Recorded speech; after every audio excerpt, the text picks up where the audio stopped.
Hey guys, it's Ogs. Welcome to the channel and thank you for watching. Please don't forget to like, subscribe, share, comment down below. Only one click away to help the channel, my friends. Thank you so much. In this video, we're gonna discuss about Chelsea global domination team. Todd Boehly is putting together a great team behind the scenes, the team that will help us dominate all over the world for many years. No director of football so far because we are waiting for the right person, the right time. Probably we have to wait a little bit more because we don't want to rush. And so far we have like director of recruitment, global technical director that will take to consideration the entire Chelsea family because we're gonna buy many clubs very soon, so we need many people. And we have technical director in the local level, let's say at Chelsea or at whatever club we're gonna buy. We're gonna dispatch, director here, another director there. So it's a little confusing what they will be doing, but at the end, you're gonna love it, my friend. It might look like we are all over the place. We are Arsenal, blah, blah, blah. We miss Abramovich because we are used to buying expensive players and win some trophies and go back and restart the project again. But this time, we're gonna build from the foundation and then we're gonna dominate the world for 10, 20 years, We don't restart the project. The project is gonna continue going and you don't feel even that you are at the end of the cycle. Let me present you Todd Boehly's cabinet so far because many people are gonna be added in this list. Number 1, Christopher Vivell from the RB or the Red Group, the Red Bull Group. Joe Shield from Southampton. He used to work at Man City. Paul Winstanley. He's coming from Brighton. Kyle McCauley also is from Brighton. Probably we're going to recruit everybody from Brighton because we took their manager plus 5 staff member. Now we have 2 guys in the office that we recruited from them. What's going on here, Todd Boehly? Number 5 here, Laurence Stewart. He's a guy from Monaco, but he's English, of course. And I wanted to mention Neil Buff. Many people don't know him. This guy been around forever. He worked with Emenalo to build the greatest academy in the world. They discovered people like De Bruyne, the young Lukaku. You can name even Thibaut Courtois. The academy, you can go to Mori, Tammy Abraham, Mason Mount, Dominic Solanke.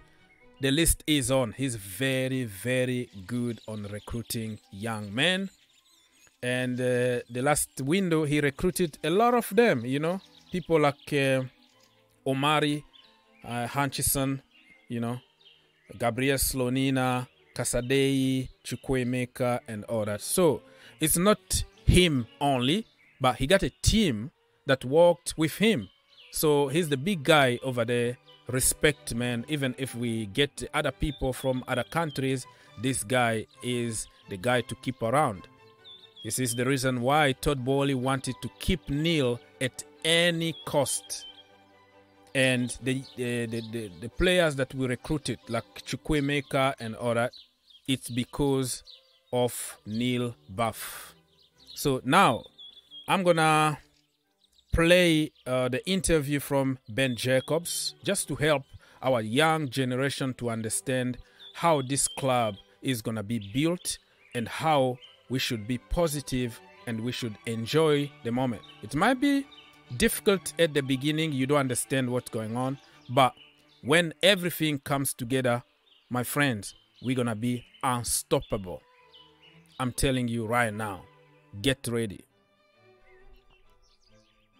Yeah, I think that's absolutely right. And they're not doing as much new or novel as perhaps the media and some football fans think. And naturally, when Todd Boehly speaks for effectively the first time, and that was at a conference in New York, everyone picked up on the All-Star game, or the fact that he wrongly said Mo Salah, for example, had come through the Chelsea academy. And all of that's fine for people from the outside in to attack Chelsea for, or to use as fuel to suggest that these Americans somehow don't understand Chelsea and football.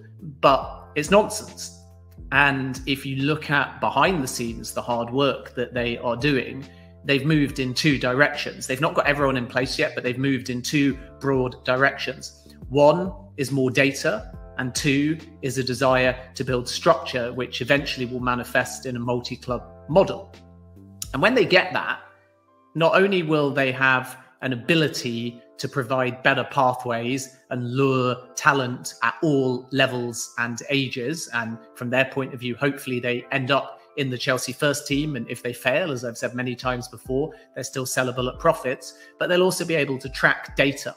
And when we talk about data, there's always a lack of understanding as to what that entails, because it's not only data to scout a player or data to monitor a player's development.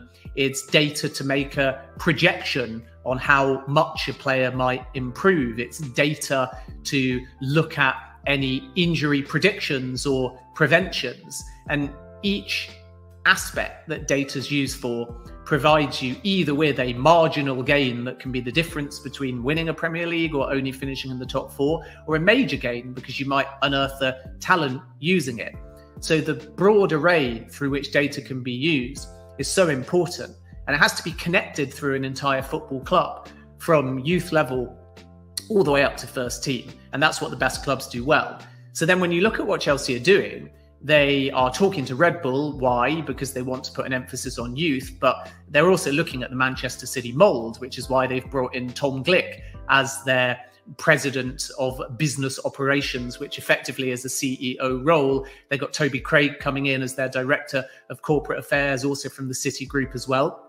So what you can see is that Chelsea appreciate the history and the football side that they've inherited, but they want to revolutionize the brand and the model. And that means renovating the stadium. It means being more global, which will have commercial benefits. And it means partnering, whether formally or non-formally, with other football clubs to create better pathways. So then when you do spend on players, you've got a higher percentage chance of them succeeding because you can bring them through your system, not somebody else's system. And that is ultimately the Chelsea plan. And when it is set out in those terms, that's nothing new. It's exactly what the City Group are doing. It's exactly what the Red Bull Group are doing. But you've got their level of ambition and you've got their financial muscle. And naturally, Manchester City had that as well when their model was first built. And look at them now. They're absolutely flying as both a football club and a group. And Chelsea will be exactly the same thing. But I think you made a key point, Terry, that transfer windows don't happen when the window opens anyway. And that's not just Chelsea, that's every club. So to say like Chelsea are working on Nkunku now or Vardiel now, they're breaking the mold, that again is incorrect. Every single football club is working windows ahead. It's the only way you get a player. If you want Bellingham, then you have to start now, and arguably you had to start a year ago. And that is why Liverpool and Real Madrid are currently the front runners. And some clubs do that better than others. Manchester United and probably Chelsea historically, not as good at planning in a structured way, multiple windows ahead. But part of that, again, is because if you don't have the data and if you don't have that ability to track a player at 14, 16, 18, and if you're not consistent about it, and then if you don't combine the data with the gut instinct, with the scouting, with the personal relationships that you develop, then you never get the full picture. And I've said this many times that the reason why Liverpool in particular, but also the City Group are so good is because they put in that time and energy and investment to get the full picture, to judge a player on the marginal gains as well as the obvious stuff, and to ensure that it's all logged, it's all connected, and it's all comparative. And comparative is also really key, by the way, too, because sometimes you'll scout a player and use data just as a yardstick. You might go after a name to get a price or to get data. So when you want your other name and they're at a much higher price, you say, well, listen, there's two players we're looking at. They're both like for like. They're like for like on data. They're like for like on age. They're like for like on potential. And then you may say, well, actually, we're either going to go for the other one because the price is so much cheaper and we think they've